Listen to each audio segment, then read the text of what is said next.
Sister, আপনি একটু শুনুন। হ্যাঁ স্যার বলুন।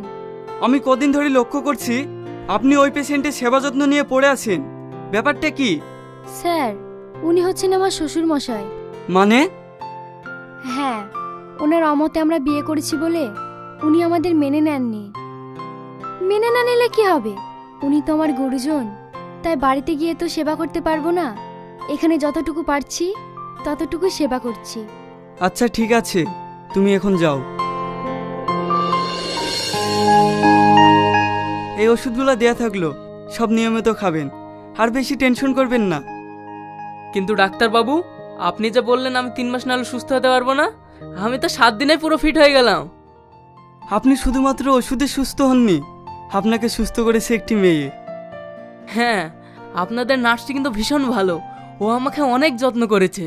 দেখে মনে হচ্ছে ও খুব ভালো ঘরের মেয়ে। ওকে যে বৌমা হিসাবে পাবে সে অনেক লাকি।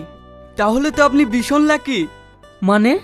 হ্যাঁ, আপনাকে যে সেবা করেছে সে আর অন্য কেউ না, আপনারই ছেলের বউ। হ্যাঁ।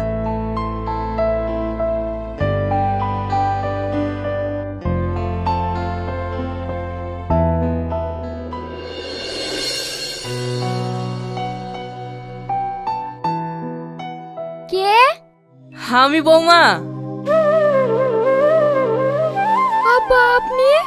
হ্যাঁ আমি বৌমা। আমি আমার ঘরের লক্ষ্মীকে নিয়ে যেতে এসেছি। বাবু, আমি আমার ঘরের লক্ষ্মীকে চিনতে অনেক ভুল করেছি, তুই আমাকে ক্ষমা করে দিস। হে, তুমি কি করছো আব্বা? বল তোরা আমার সঙ্গে বাড়ি ফিরে যাবি।